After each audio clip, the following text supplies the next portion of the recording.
नमः श्रीवर्धमानाय निर्धूतकलिलात्मने सालोकानां त्रिलोकानां यद्विद्यादर्पणायते यद्विद्यादर्पणायते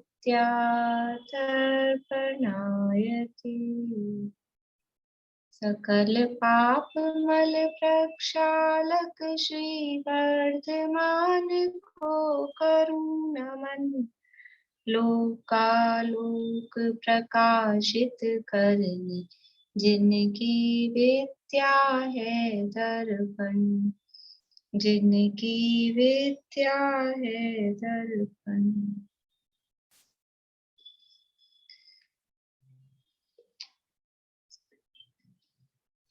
स्वयं शुद्धस्य मार्गस्य, ये श्लोक में क्या बताया गया है और फिर श्लोक भी पूरा करना है।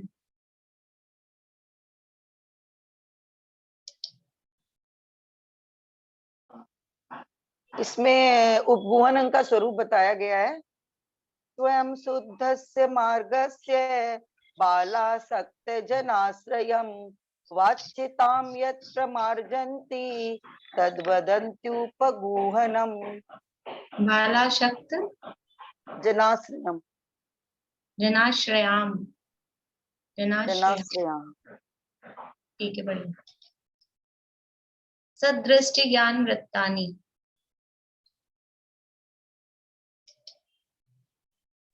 सदृष्टि इसमें धर्म का और संसार का स्वरूप बताया है। सदृष्टि ज्ञानवर्तानि धर्मं धर्मेश्वरा विदु यद्ये पर्तनिकानि भवन्ति यद्ये पर्तनिकानि भवन्ति भव पद्धति। यदि ये प्रत्यनीकानि भवन्ति भव पद्धति, धर्म और संसार का मार्ग इसमें बताया गया। आप तो पज्ञ,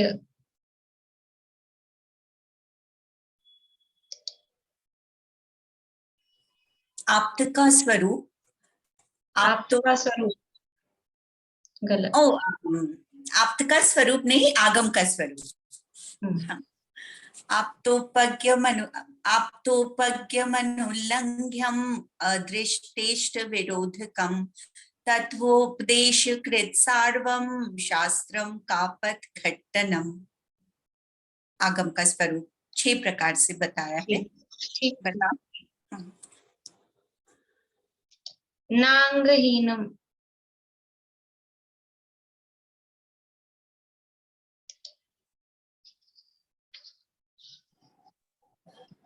न अंगहीनं मलं छेतुं दर्शनं जन्म संततिं न हि मंत्रो अक्षरन्यूनो निहंति विश्ववेदना। क्या बताया इसमें? इसमें 8 जो सम्यक दर्शन के 8 अंग है, उसके उनके बिना एक भी अंग के बिना सम्यक दर्शन पूर्ण नहीं होता, ये बताया। अंगहीन सम्यक दर्शन की इस तरह से बस पूरा व्याख्या नहीं करनी, जो हेडिंग है समझ लो, उतना सा बताना है। ठीक है। विषयाशा,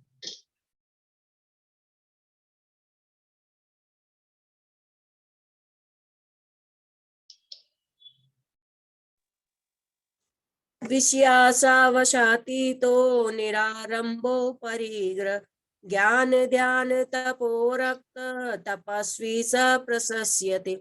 इसमें सच्चे गुरु का स्वरूप बताया गया। बढ़िया। दर्शनात् चरणात् वापि,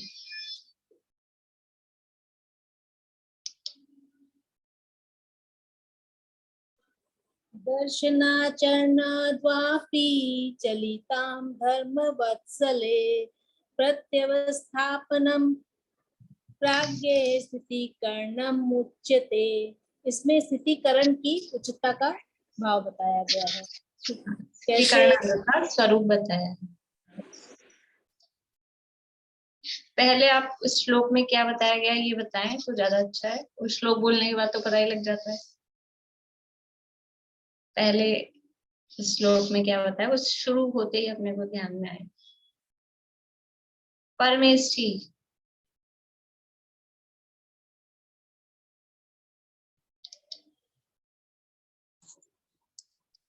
परमेश्वरियों के नाम बताए गए, आपके नाम बताए गए इसमें। परमेष्टि, परम ज्योति, विमाल विरागो विमलय कृति, सर्वज्ञो नादि मध्यांते, सार्वय शास्ता उपलाल्यते। सार्वय शास्तोपलाल्यते।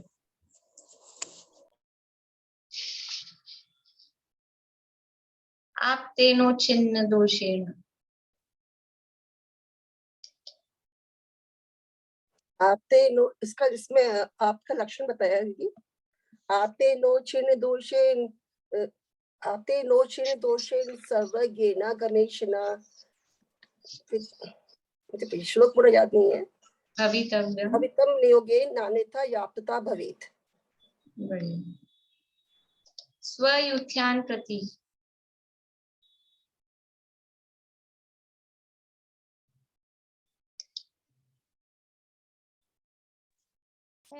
ध्यान प्रति सनाथा पेत। कौन सा श्लोक है कलिश श्लोक?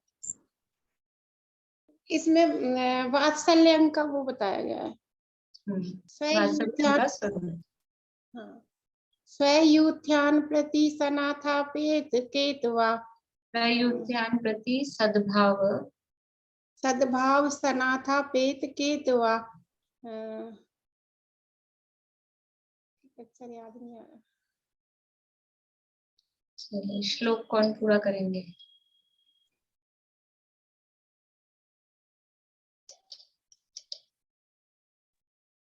स्वयुत्थान प्रति सद्भाव सनाथा पैत केतवा, प्रतिपत्तिर्यथा योग्यं वात्सल्यं विलप्यते।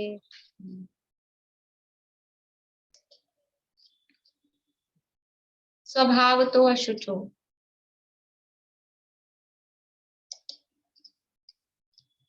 ये निर्विचिकित्सा अंग का स्वरूप है। स्वभाव तो शुचौकाई, स्वभाव तो शुचौकाई,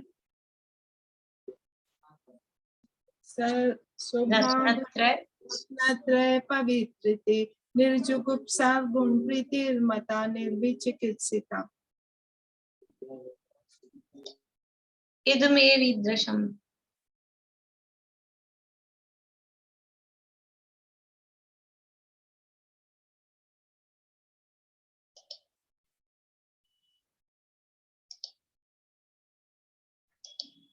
इत्यमेवेदृशं चैवेतत्त्वं नानन्य च अन्यथा, इत्थकम्पाये सांभोवत् सन्मार्गे संशय रुचे। ये निशंक अंग का लक्षण बताया है। निशंक।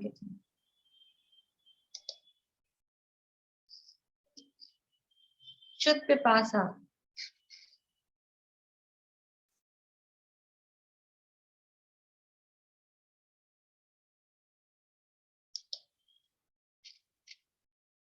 पिपासा जरातंक जन्मांतक भयस्मया, न राग द्वेष मोहाश्च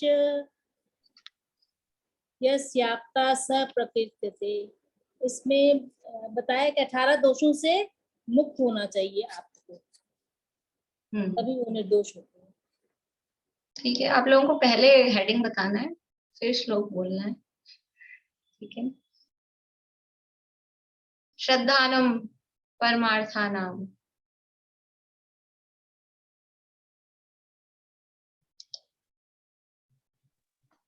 श्रद्धानम परमार्थान। अच्छा, सम्यक दर्शन का स्वरूप बताया है। श्रद्धानम परमार्थानाम आप्त आगम तपोभृताम, त्रिमूढ़ापूर्णमष्टांगम सम्यक दर्शनमस्म्यहम्। ठीक। का पथे।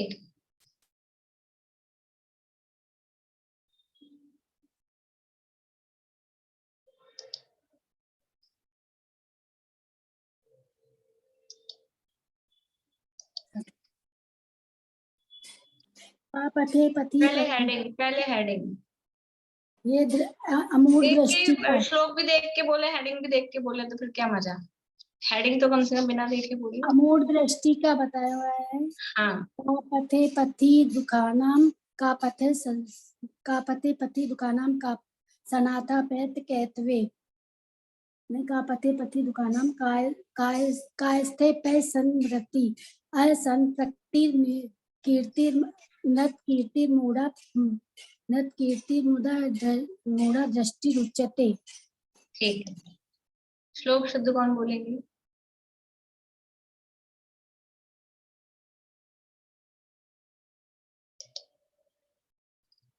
देख के बोलना लाउड है। आप खुद ही ये पूछ रहे, देख के मतलब देख के तो बोलेंगे, बिना देख के बोलने की बात नहीं, मेरे को याद नहीं है इसलिए। रुकिए तो रुकिए, बिना देखे कौन बोलेंगे शब्द?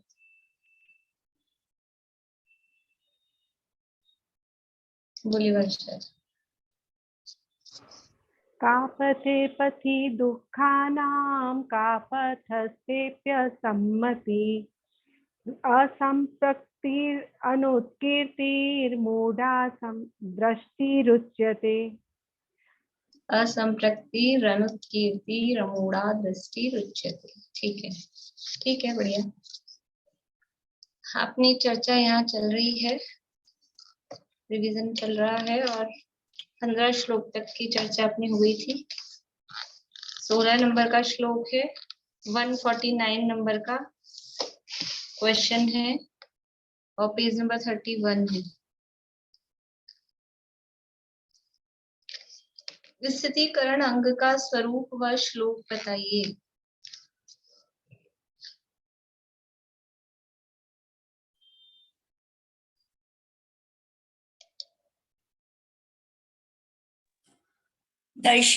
स्थितीकरण अंग का श्लोक। दर्शनाचरणाद्वापि चलितां धर्मवत्सलै प्रत्यवस्थापनं प्राज्ञै स्थितीकरण मुच्यते।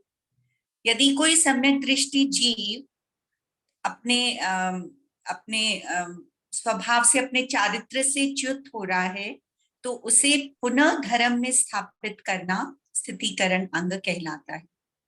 नहीं, कोई धर्मात्मा जी सम्यक दृष्टि अकेला ना बोले, क्योंकि वो व्यवहार धर्मात्मा भी हो सकता है। तो धर्म से कोई भी च्युत होता हुआ जीव को, उसको पुनः धर्म में स्थापित करना, स्वयं को और पर दोनों को धर्म में स्थापित करना, वो स्थितीकरण है।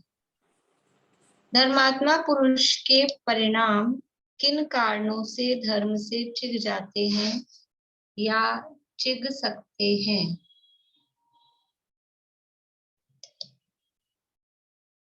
धर्मात्मा अवृत सम्यक दृष्टि तथा व्रति पुरुष के परिणाम रोग की वेदना, दरिद्रता, वियोग से धर्म से चिक सकते हैं। इसके आगे भी आएगा।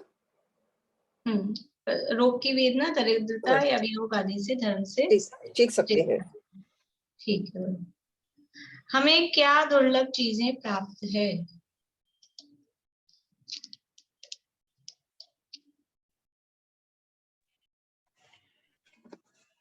हमें ये मनुष्य भाव, उसमें उत्तम कुल, इंद्रियों की शक्ति, धर्म का लाभ, ये सब बहुत दुर्लभ चीजें मिल रही हैं।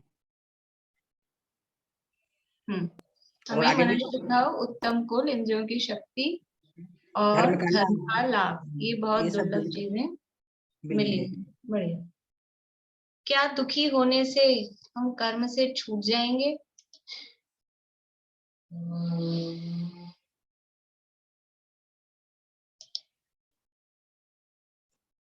दुखी होने पर कर्म का अधिक बंध होगा।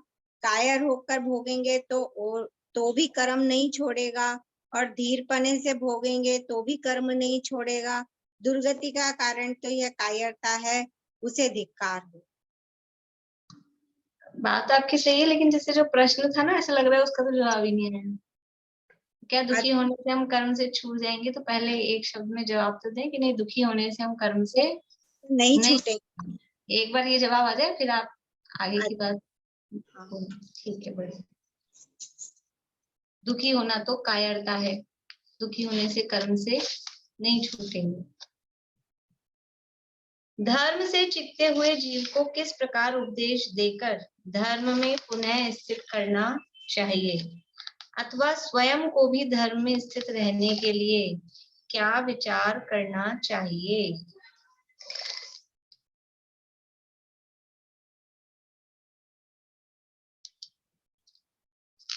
रजनी जी।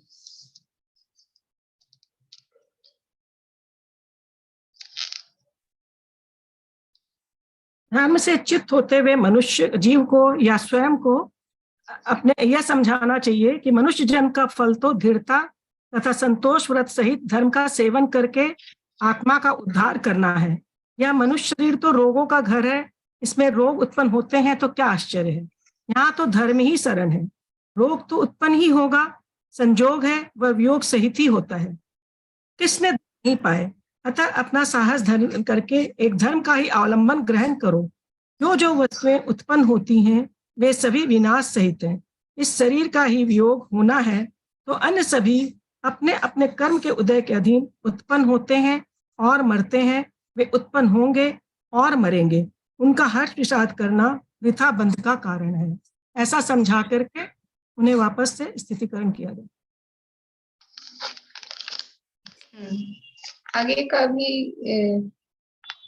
ले सकते हैं। इसमें दो बातें हैं ना कि स्वयं को भी धर्म में स्थित रहने के लिए क्या करना चाहिए, तो खुद को भी यही विचार और दूसरों को भी यही विचार करना चाहिए। सुनीता आंटी आप और बता रहे हैं कुछ? इसमें मैंने थोड़ा बड़ा लिखा है। बताइए। शुरू से ही बता दूं क्या? ये वाला पैराग्राफ तो होगा ना, ये तो हो गया। अच्छा, जो अपने के लिए वो वाला बोल देती। यदि अपना आत्मा भी नीति मार्ग छोड़कर काम मद लोभ के वश होकर अन्याय के विषय धन की इच्छा भक्ष्य अभक्ष्य में प्रवृत्ति हो जाए, कुटुंब में राग अधिक बढ़ जाए, आत्म ध्यानी हो जाए, आकुलता रूप हो जाए, तो उसे भी अध्यात्म शास्त्रों का स्वाध्याय करवावे, 12 भावनाओं का शरण ग्रहण करावे, पर द्रव के भाव रहित स्वभाव का चिंतन करावे, धर्म से नहीं छूटने दे, तथा असाता कर्म, अंतराय कर्म तथा और भी अन्य कर्मों के उदय को आत्मा से भिन्न मानकर कर्मों के उदय के कारण अपने स्वभाव को चलित नहीं होने देना, वह स्थिति कर्म है। देखिए, प्रश्न है कि धर्म से चिपके हुए जीव को किस प्रकार उपदेश देकर पुनः धर्म में स्थित करना चाहिए, अथवा स्वयं को भी क्या विचार करना चाहिए। तो जो ये पूरा है ना, पूरा मतलब पीछे से समझ लो, जो अभी अपन ने पिछले भी आंसर में लिया था, ये सारी बात की दुखी होना कोई अच्छी बात नहीं है, दुखी होने से तो और कर्म बनेंगे, उससे कर्म से छूटेंगे नहीं, ये विचार भी। और अभी जो सारा पूरा पेज, मतलब इसको शॉर्ट में ये सारी ही बातें, दूसरे को धर्म से, जब कोई दूसरा धर्म से चिढ़ रहा है तो क्या विचार करना, और स्वयं धर्म से जब अगर च्युत हो रहे हैं तो क्या विचार करना, ये सारी ही मतलब इसी का प्रकरण है पूरा।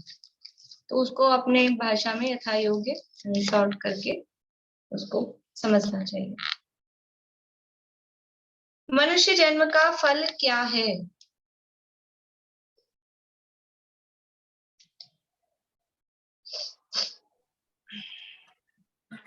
मनुष्य जन्म का फल यह है कि इस पंचम काल में जो मनुष्य हुए हैं वे अल्प आयु और अल्प बुद्धि लेकर ही उत्पन्न हुए हैं। इस काल में कषायों की अधिकता, विषयों की गर्दता, बुद्धि की मंदता, रोग की अधिकता, ईर्ष्या की बहुलता, नहीं फिर आगे है। हाँ नहीं, वो आगे पहुंचेंगे, लेकिन अतः सम्यक ज्ञान प्राप्त करके कर्म को अतः सम्यक ज्ञान प्राप्त, हाँ वो समय ज्ञान वाली बात है, लेकिन वो डायरेक्ट मैम जो 153 नंबर का जो उन्होंने आंसर दिया ना, वही 154 नंबर भी आएगा कि मनुष्य जन्म का फल तो धीरता तथा संतोष व्रत सही धर्म का सेवन करके आत्मा का उद्धार करना। यदि मनुष्य शरीर तो रोगों का घर है, इसमें इतना ही ये हो गया नहीं, इसमें मैम आगे ये भी है, संयोग है, वियोग सहित होता है, ये भी इसमें आना चाहिए। क्यों आना चाहिए? अभी वो तो आगे मनुष्य जन्म का फल पूछा है ना, तो फल तो इसमें है, फिर वो आगे विस्तार है, आगे फल का विस्तार नहीं है, वो तो मनुष्य शरीर की बातें उसमें बताई गई है, तो अपने पिछले प्रश्न में आ भी गया है। तो अभी मनुष्य जन्म का फल तो धीरता और संतोष व्रत सहित धर्म का सेवन करके आत्मा का उद्धार करना, ये मनुष्य जन्म का फल है। ठीक। शरीर की और संयोगों की वास्तविकता क्या है? अब आएगा आपका आगे का, बोलिए रेखा जी। शरीर और संयोग वियोग सहित है, ये इसकी वास्तविकता है। शरीर और संयोग वियोग सहित है, रोगों का घर है, ये विनाश सहित है, ये सब इसकी वास्तविकता है। ठीक। पंचम काल का क्या प्रभाव है?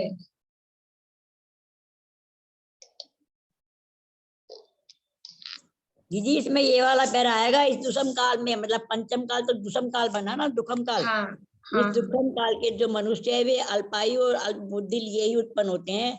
इस काल में कषायों की अधीनता, विषयों की यदिता, बुद्धि की मंदता, रोग की अधिकता, ईर्ष्या की बहुलता, दरिद्रता आदि लिए ही अधिक उत्पन्न होते हैं।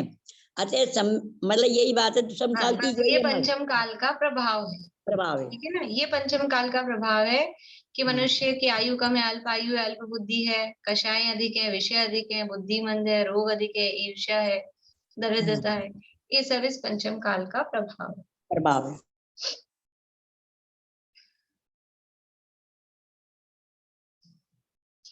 रोगी को धर्म से चिंता जानकर किस प्रकार स्थित करें?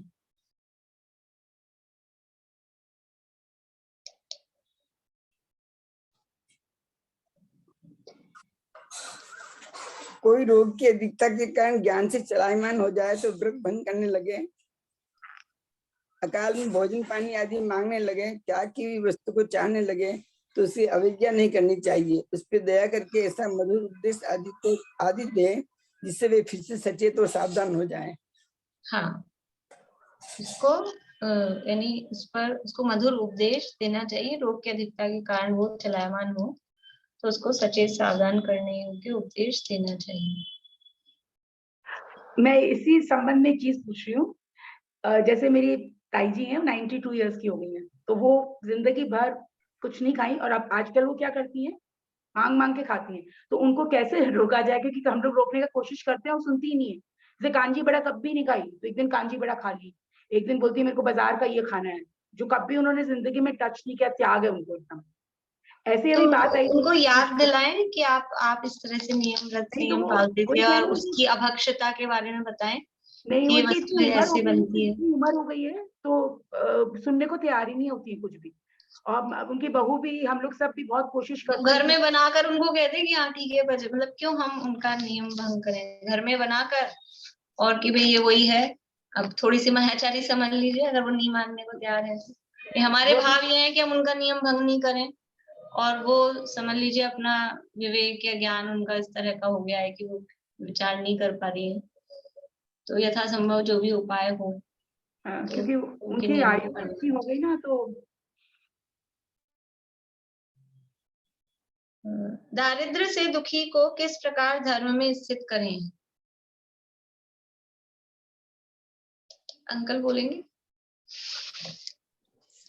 दारिद्र आदि से दुखी को अपनी शक्ति अनुसार उपदेश, आहार, पानी, वस्त्र, जीविका, रहने का मकान, बर्तन तथा जैसे भी उसकी स्थिरता हो उस प्रकार दान सम्मान उपाय करके उसको स्थिर करना चाहिए। यह ही स्थितिकरण नाम का सम्यक्त है। बढ़िया।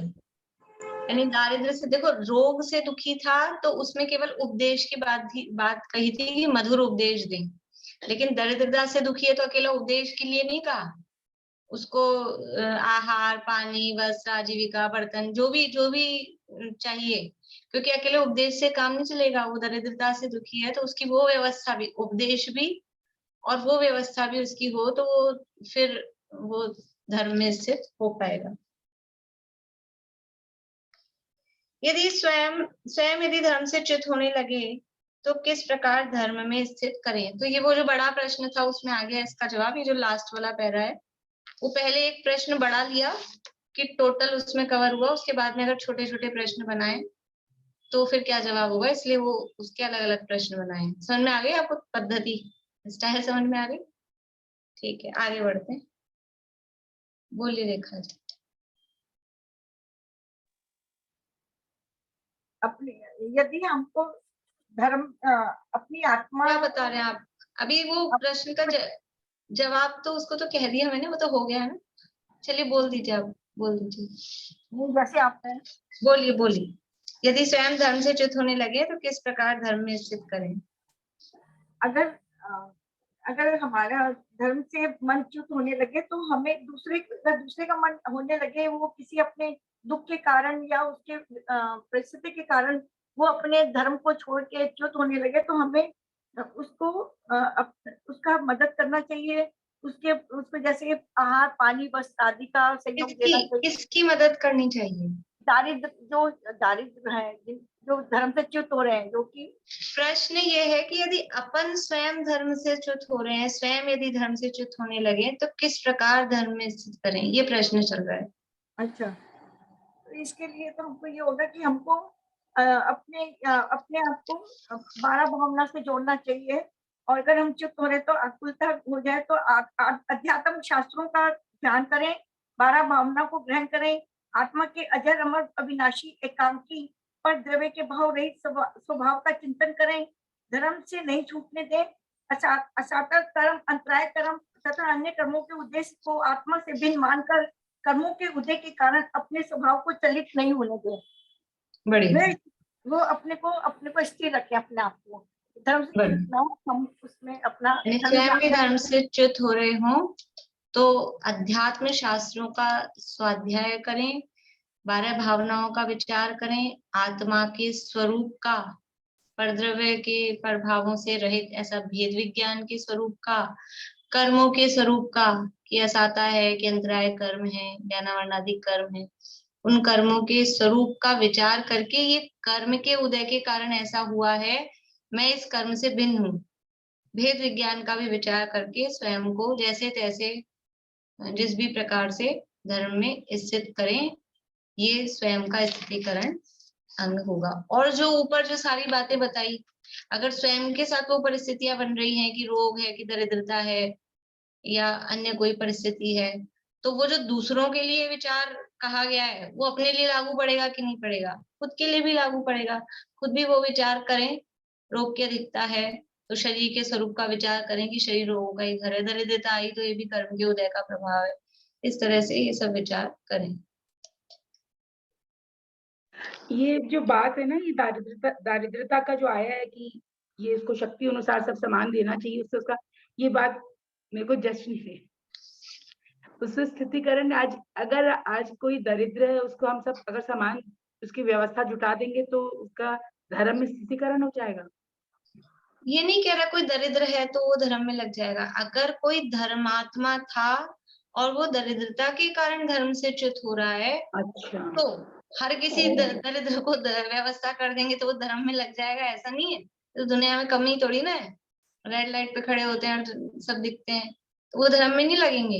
लेकिन कोई धर्मात्मा था, लेकिन अब दरिद्रता के कारण वो धर्म से च्युत हो रहा है, इसलिए धर्म नहीं कर रहा है, या फिर धर्म से विमुख हो गया है कि रुपए अपना आजीविका का साधन तो हो नहीं रहा है ऐसा समझ के, तो उसकी आजीविका की व्यवस्था हो जाए और वो धर्म में लग जाए। जैसे समझ लीजिए कि टोडरमल जी साहब के लिए इस तरह से कहा जाता है कि इतने अच्छे बड़े विद्वान, अब उनको आजीविका के लिए जयपुर छोड़ के यहाँ से 150-200 किलोमीटर दूर सिंघाड़ा जाना पड़ा, तो अब आजीविका नहीं होगी तो क्या करेगा आदमी?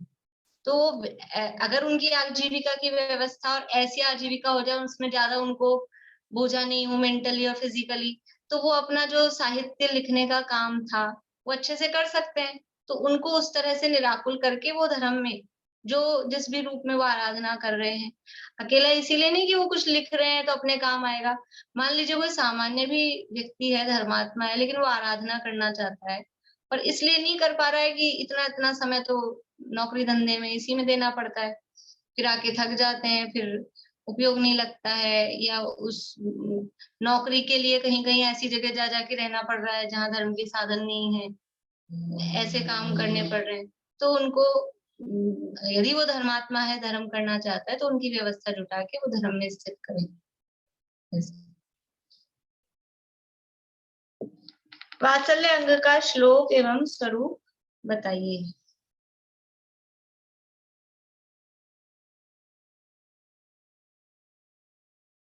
क्या बात है, जिनके तो सबके नंबर आ गए। रजनी जी आपका नंबर आया अभी जवाब देने में? सयूथ्यान प्रति सद्भाव सनाथापेत केतवा प्रतिपतिर यथा योग्यम वात्सल्यम अभिलप्यते। सम्यक दर्शन ज्ञान चारित्र रूप धर्म धारण करने वालों का जो यूथ अर्थात समूह है, वह उसमें रहने वाले जो मुनि, आर्यका, श्रावक, श्रावका तथा अव्यक्त सम्यक दृष्टियों के प्रति सच्चे भाव सहित उनके प्रति जो यथा योग्य सम्मान है वो देखकर और उनके आने से इतना हर्ष मानना जैसे किसी दरिद्री को महानिधान के प्राप्त हो जाने से होता है। महान प्रीति का भाव आना और अक्सर उनके अनुसार आहार, पानी, निवास सामग्री आदि द्वारा वैयावृत करके आनंद मानना, वह वात्सल्य अंग। ठीक है। वात्सल्य अंग किसको होता है?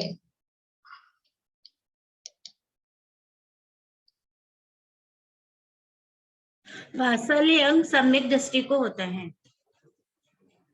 जवाब आपका सही है, लेकिन अभी अपना क्या है, ये समझ लीजिए ओपन बुक यानी अनसीन पैसेज जैसे हैं ये क्वेश्चन आंसर, तो आपको वहां से पढ़ के वहां से जवाब देना है।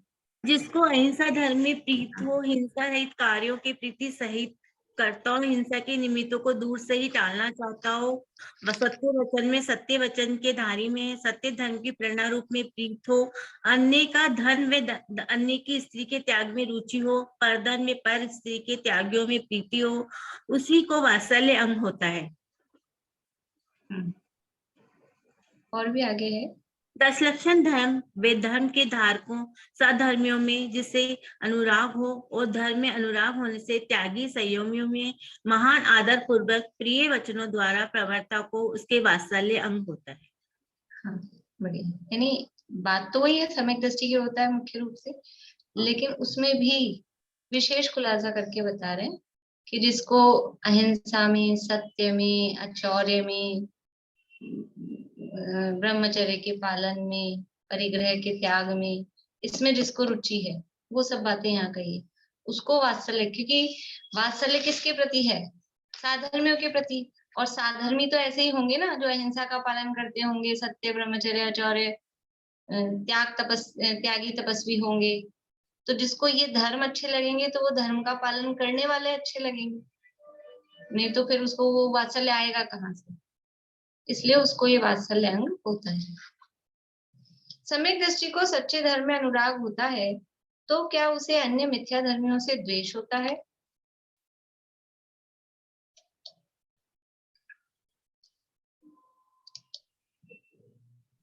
सम्यक दृष्टियों को अंतरंग में तो अपने शुद्ध दर्शन ज्ञान में अनुराग होता है और बाह्य में उत्तम क्षमा आदि 10 धर्म और धर्म के आयतन में अनुराग होता है।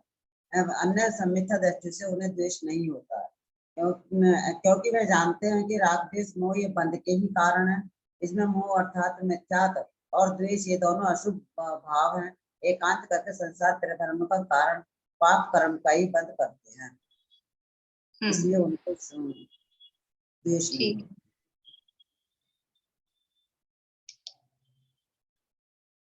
शुभ राग क्या है और अशुभ राग क्या है?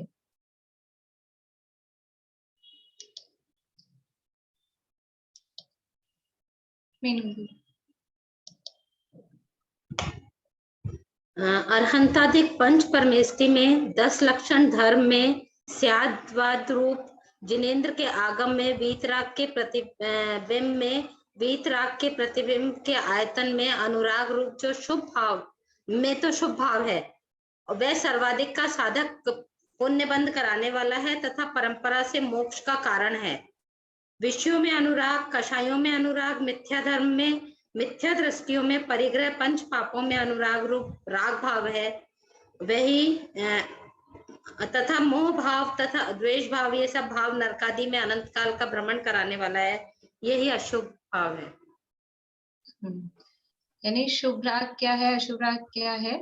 तो जो पंच परमेष्टि है, शॉर्ट में उसको बोले, वो मतलब आपने वैसा वैसा पढ़ा, पर उसमें से शुभ राग क्या है? शुभ राग क्या है कि देवशास्त्र गुरु उनके आयतनों के प्रति जो अनुराग है वो शुभ भाव है।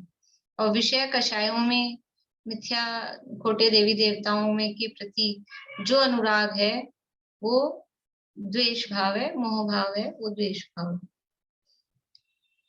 सम्यक दृष्टि अज्ञानी मिथ्या दृष्टि पापियों से द्वेष क्यों नहीं करता? वह उनके प्रति किस प्रकार का भाव या व्यवहार रखता है?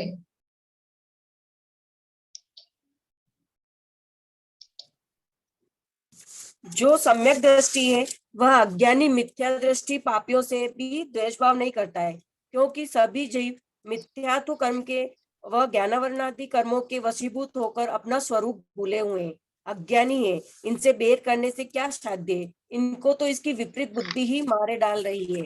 अतः सम्यक दृष्टि दया भाव ही रखता है, राग द्वेष रहित मध्यस्थ रहता है, क्योंकि जो सम्यक दृष्टि है वह तो वस्तु के स्वभाव को सच्चा जानकर एकेंद्रियादि जीवों में करुणा भाव रूप प्रीति ही करता है। सभी मनुष्यों से बेर रहित होकर किसी भी जीव की विराधना अपमान हानि नहीं चाहता है। मिथ्या दृष्टियों के बनाए जो देवताओं के मंदिर स्थान मठ है उनसे बेर करके उन्हें नष्ट नहीं करना चाहता। सरागी देवों की मूर्ति, देवताओं की क्रूर रूप मूर्ति, योगिनी, यक्ष, भैरवादि यंत्रों की स्थापना के स्थान है, इनसे कभी बेर नहीं करता है, क्योंकि ये देवताओं की मूर्तियां तथा इनके स्थान तो अनेक जीवों के अभिप्राय के अधीन पूजने आराधने को ही बनाए गए हैं। अन्य के अभिप्राय को अन्य प्रकार का करने में कौन समर्थ है? सभी मनुष्य अपना अपना धर्म मानकर देवताओं की स्थापना कर, इसलिए सम्यक दृष्टि वो उन सबके प्रति संभाव रखता है, इसलिए उनके प्रति किसी के प्रति भी द्वेष भाव या वैर भाव वो नहीं रखता है। मतलब किस प्रकार वो द्वेष भाव क्यों नहीं रखता है? क्योंकि वो वस्तु के स्वरूप को जानता है। और वो किस प्रकार का व्यवहार रखता है कि सब में समभाव, मैत्री भाव, इस तरह का व्यवहार वो रखता है। शॉर्ट में कहें, जो कोई दुष्ट सम्यक दृष्टि की धन, धरती, आजीविका, कुटुंब का घात करना चाहे तो सम्यक दृष्टि क्या विचारता है? अभी जिनका नंबर नहीं आया वो हाथ खड़ा कर दें। अन्य जो दुष्ट बलवान होकर हमारे धन, धरती, आजीविका या कुटुंब का घात करना चाहे और हमें भी मारना चाहे तो हम उनसे बैर नहीं करते। वो तो इस प्रकार सोचता है कि हमारे कर्म के उदय से ही यह मुझसे बैर रख रहा है और मुझसे बलवान शत्रु पैदा हुआ है। अतः मैं अपने सामर्थ्य के अनुसार प्रिय वचन, धन देकर, अपने बल से या किसी बिना परस्पर भेद के उपायों से शत्रु को रोककर अपनी रक्षा कर सकूं तो ठीक है, और अगर नहीं कर सकता हूं तो यह विचार करता है कि मेरे पूर्व उपार्जित कर्मों का उदय आया है, इसीलिए शत्रु बलवान है और मैं कमजोर हूँ। यह मुझे कर्मों ने ही दंड दिया है। मेरे बैरी कर्म निर्जरित जैसे हो जाए वैसे साम्य भाव को धारण कर कर्म को जीतूं। अन्य से बैर करके व्यर्थ का कर्म बंद नहीं करूंगा। बढ़िया, इस प्रकार से सम्यक दृष्टि विचार करते। ये जो सम्यक दृष्टि के विचार कहे हैं ना, ये अपने को, मतलब ये हमारे साथ दिन प्रतिदिन ऐसी परिस्थितियां बनती रहती है। 100% नहीं होगा, बिल्कुल ऐसा, मतलब 100% हो जाएगा ऐसा मैं नहीं कह रही, लेकिन कभी कभार भी बाद में भी अपने को ये विचार आना चाहिए कि हम क्यों किसी से बैर कर रहे हैं या क्यों किसी से द्वेष कर रहे हैं, या अपने कर्मों का उदय, ये अपनी परिणति में ये सब होना चाहिए। ये पढ़ने का, ये क्यों पढ़ रहे हैं अपन, कि इस तरह से हमको भी सोचने की दिशा मिले कि समता किस प्रकार से क्या विचार करके। देखो, किसी ने हमारा बुरा किया, ये अपने को जब लगता है इसके कारण मेरा बुरा हुआ, और जब हम वही विचार करते हैं तो क्या होता है अंदर में, प्रैक्टिकल होगा सबको। मतलब अगर किसी व्यक्ति के अपन ने दोष देख लिया कि ये इसके कारण मेरा ये बुरा हुआ है, और फिर वही अपन विचार करे जा रहे हैं, तो कितनी उथल पुथल, और इसको ये बोलना है कि इसको वो बोलना है कि इसका मैं ये कर दूं कि वो कर दूं, ऐसे विचार अंदर बुरी भयंकर आकुलता होती है। और ये समझ में आ जाए कि जिसका जो होना होगा वो अपने हिसाब से होगा ही। सब द्रव्यों का सहज परिणमन सदा स्वयं ही होता है, मुझे नहीं कुछ करना है, सब सहज भाव से होना है। और ये भी कर्मों के उदय से प्रेरित है, मैं भी कर्मों के उदय से प्रेरित हूँ। कितने मतलब ये भी विचार करें कि कितनी सी जिंदगी है, सबको निकल जाना है और सबको एक ना एक दिन मोक्ष में जाके मिलना है, तो किससे बैर करें, किससे राग करें, ये विचार आता है तो फिर शांति हो जाती है कि नहीं हो जाती थोड़ी। और नहीं तो फिर इसने मेरा बुरा किया, अब देखना ऐसा मजा चलाएंगे और फिर उसी में उपयोग लगा रहे। कितनी आकुलता, उसका बुरा होना नहीं होना वो तो बात की बात है, लेकिन यहाँ कितनी आकुलता होती है। उसका फल उसी समय मिलता है अपने को, वो तो उस बाद में मिलेगा जो तो अलग, लेकिन तत्काल की जो आकुलता हो रही है वो फल मिल गया उस समय। और उससे जो पाप कर्म बंधेगा उस ऐसे परिणामों से वो बाद में फल देगा, वो अलग है, डबल फल मिलता है। एक तो तत्काल की आकुलता हो गई, वो मिल गया, और फिर बाद में जो बंध गए हैं स्थिति अनुभाग वो उदय में आएंगे, वो अलग मिलेंगे। इसलिए ये रत्नगंज शावकाचार्य की बस यही है, ये आर्ट ऑफ लिविंग। इसको पढ़ पढ़ के जीवन में हम कैसे अप्लाई करें।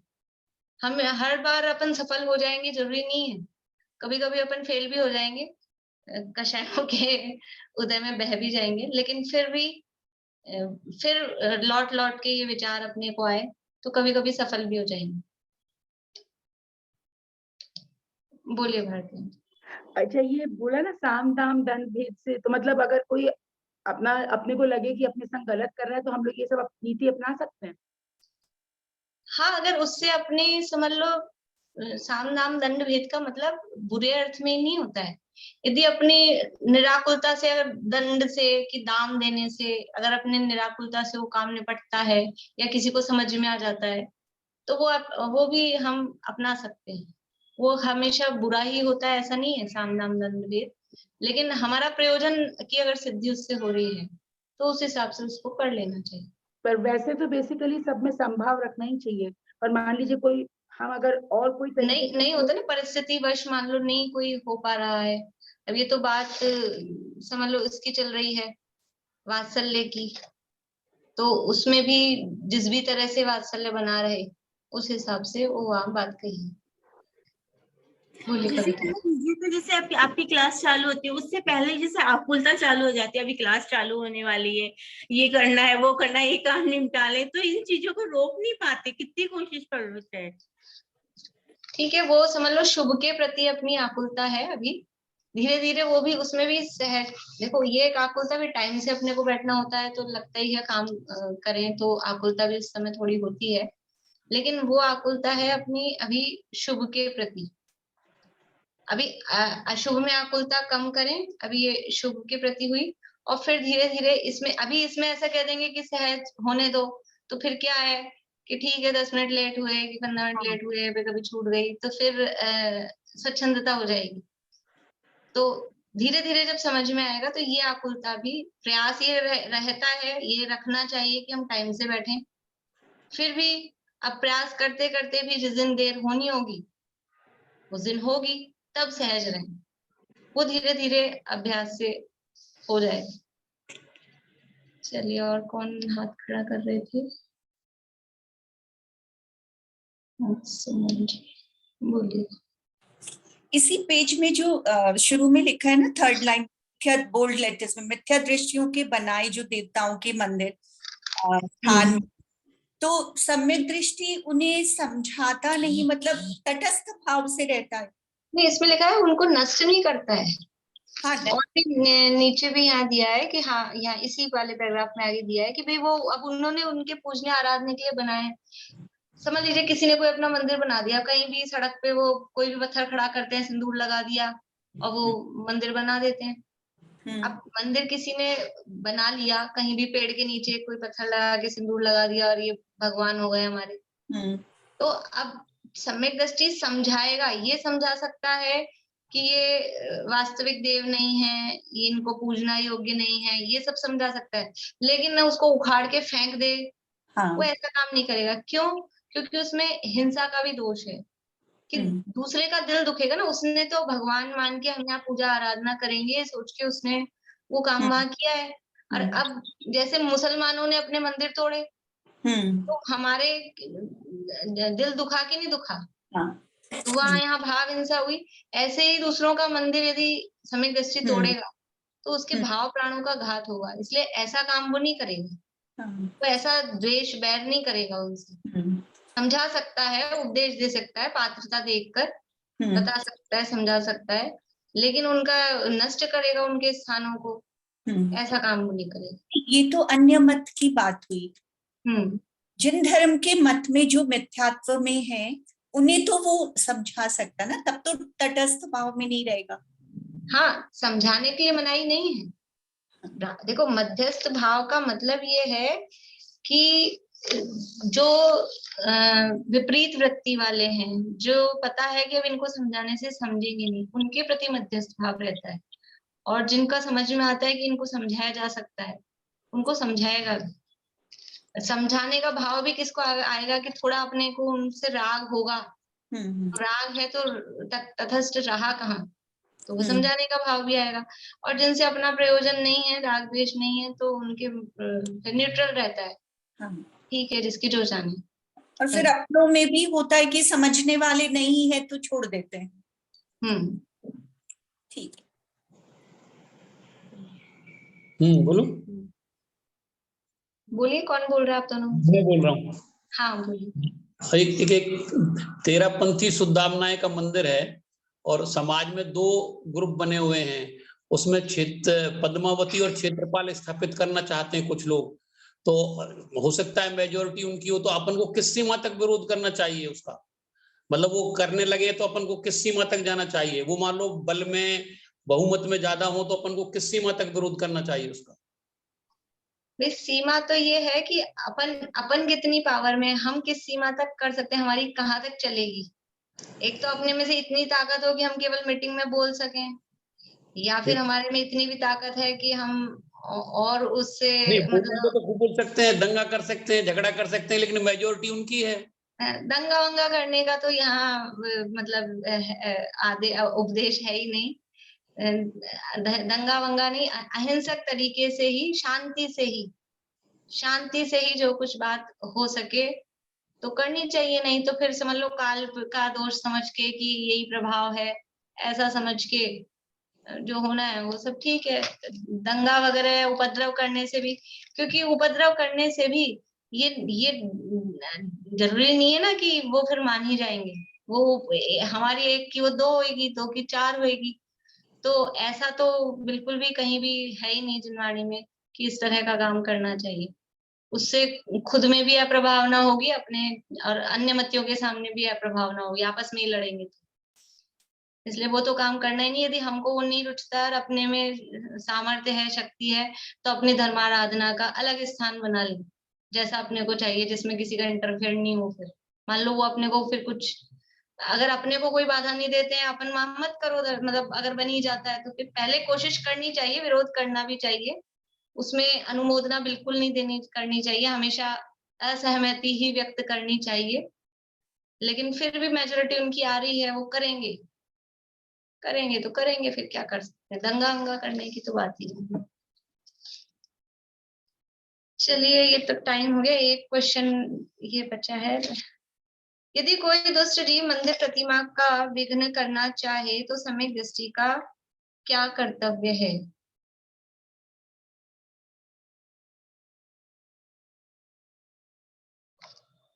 मीला भाभी बोलेंगे आप? यदि कोई दुष्ट जीव धर्म से वेद करके मंदिर प्रतिमा का विघ्न करना चाहे तो उसे अपने सामर्थ्य से रोका जा सके तो रोके। अपने से प्रबल हो तो अभी जो आपने बताया वही सवाल है। हाँ, बिल्कुल ये वही प्रकरण आ गया कि काल के निमित्त से धर्म का घातक होकर प्रगट अपना वीर साध रहा है, प्रबल है, कैसे रुकेगा? हमारे उत्तम क्षमादि तथा सम्यक ज्ञान श्रद्धानादि धर्म को घातने में कोई समर्थ है नहीं है। मंदिर आदि तो दुष्ट बिगाड़ते ही हैं, परमात्मा अपने बनवाते ही हैं। काल के निमित्त से अनेक दुष्ट उत्पन्न होते हैं, और उन्हें रोकने में कौन समर्थ है? भावी बलवान है। यदि होनहार अच्छी होती तो दुष्ट सम्यक दृष्टि प्रबल बल के धारक दुष्ट मिथ्या नहीं दृष्टि, उत्पन्न होते। इसलिए दुष्ट मिथ्या हाँ, दृष्टि। दुष्ट मिथ्या दृष्टि प्रबल बल के धारक नहीं उत्पन्न होते। इसलिए वितरागता ही हमारे लिए परम शरण है। इस प्रकार वात्सल्य नाम का सम्मान। हाँ, देखो ये लिख रहा है, अगर अच्छी होनहार होती तो फिर ये ऐसा ये होते उत्पन्न ही मिथ्या क्यों दृष्टि होते, तो ये होते ही। खड़े ही क्यों होते कि ऐसा इनकी मेजोरिटी आती ही क्यों? इसलिए कि ये ऐसी होनहार है, लड़ाई झगड़ा करने का तो धर्म है ही नहीं, बस अपना विरोध शब्दों के लेवल पर अपनी सभ्य भाषा में सभ्यता से अपना विरोध अवश्य बताएं, अनुमोदना उसमें नहीं रखें, लेकिन फिर भी अंदर विचार यही रखें कि ये तो अगर काल ही सही होता और अच्छी होनहार होती तो ये खड़े क्यों होते? इस तरह के परिणाम ही लोग। अभी अपने बचे हैं 3 श्लोक और प्रश्न कुल मिला के 8-10 प्रश्न हैं, ये कल कर लेंगे। और आप लोगों को किसी को कोई समस्या हो, कोई प्रॉब्लम आ रही हो तो वो चर्चा कल करेंगे। और परसों मैं लिंक डाल दूंगी 12 बजे,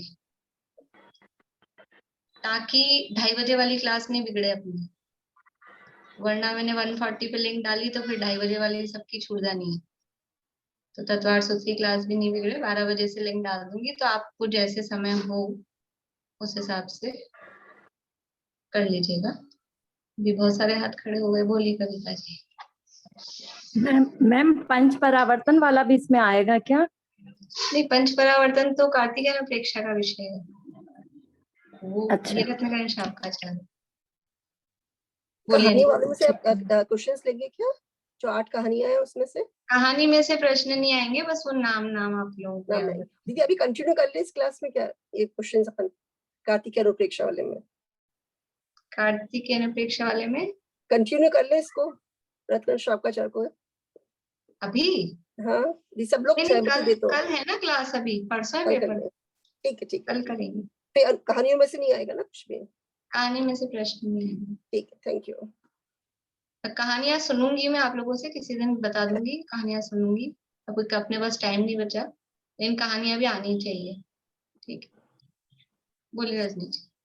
नहीं, ये जिस तरह से बुक में लिखा हुआ है तो एक ही बात को कई कई बार अलग अलग तरीके से लिखा गया है इसमें बुक में, तो पर जैसे आप जो कुछ क्वेश्चन देते हैं तो उसको हम अपने हिसाब से जो सही लग रहा है तो हिसाब से आंसर देना, ये एकदम बुकिश लैंग्वेज है। कोशिश यही करिए कि कंफ्यूजन नहीं हो प्रश्नों में। कंफ्यूजन मतलब वो हाना वाला जो कंफ्यूजन होता है वो तो होगा, लेकिन ऐसा जवाब, क्योंकि कई एक ही बात 2-3 बार आई है, तो अगर वो सही है, मतलब वो बात भले ही रिपीट हुई है और वो बात सही है और जवाब में वो आना चाहिए, तो उस हिसाब से आएगा। मेरे हिसाब से ऐसा कंफ्यूजन आपको क्वेश्चंस में नहीं होगा। फिर भी अब वो तो आपको पेपर देख के समझ में आएगा जो भी है बात। बोलिए रेखा जी। 8 अंक के महापुरुषों का नाम मेरे को कहीं मिला नहीं है। ये तो इसी में तो श्लोक दिए हैं। नहीं, श्लोक है ना 19-20 नंबर का। नहीं, कहानियों पुरुषों के नाम कहाँ मिलेंगे? कहानियां और उनके पुरुषों का नाम, उनके चावकों का नाम, जिन्होंने ये, जैसे एक विष्णु महाराज का था, वो तो है, 2-3 सुने थे मैंने, तो मैं वहां चली गई थी राजगिरी, तो मैंने सुना। तो जो प्रथमानुयोग की पुस्तकें हैं ना, कहानियों की अलग से भी छपी हैं, सम्यक कथाएं नाम से भी छपी हैं, और ये जो रत्नगण शाखाचार्य की जो प्रभा चंद्राचार्य वाली संस्कृत टीका है, उस संस्कृत टीका में उन्होंने पूरी कहानियां दी हैं। अच्छा। तो वो मिलती हैं कहानियां। हाँ, तो वर्णन आएगा अभी एग्जाम में? नहीं आएगा ना, अभी मना कर दिया, कहानियां नहीं आएंगी। महापुरुषों का नाम भी नहीं है मेरे पास, तो क्या है? नाम तो इसी में लिखे हैं ना, यहाँ रत्नगण शाखाचार्य जो अपने पास है उसमें श्लोक 19 और 20। चलो छोड़ो यार। बोलिए अंकल, आप क्या पूछ रहे हैं? बहुत टाइम। मैं तो ये कह रहा था कि जो अपन कह रहे हैं इस सिद्धांत से या इस व्यवहार से चलेंगे तो फिर जैसे श्वेतांबर हमारे कब्जा करते जा रहे हैं, तो फिर अपन कोर्ट नहीं जाए या उनसे। हाँ, मेरा अभिप्राय वही था, यदि हमारे में पावर है कोर्ट कचहरी वाली तो वो कर ले, लेकिन हिंसक वैसी वाली लड़ाई तो उचित नहीं है। लेकिन अब भाई सरकार की मदद लें, न्यायालय की मदद लें, अगर वो नहीं मान रहे, उसमें भी अपनी पावर है तो ही ठीक है, नहीं तो वो भी कोई मतलब नहीं है। चलिए भी आप लोगों की जो शंकाएं है ना, तो कल का दिन है ना अपने पास, आप लोग ऐसे समझ रहे हैं कि आज ही ये जो कहानियां है ना जैन धर्म की कहानियों में कहाँ मिलेंगी, उनको वो भी नहीं पता चलेगा, इसलिए मैंने बोला नहीं। ठीक है। Sorry Manorama aunty.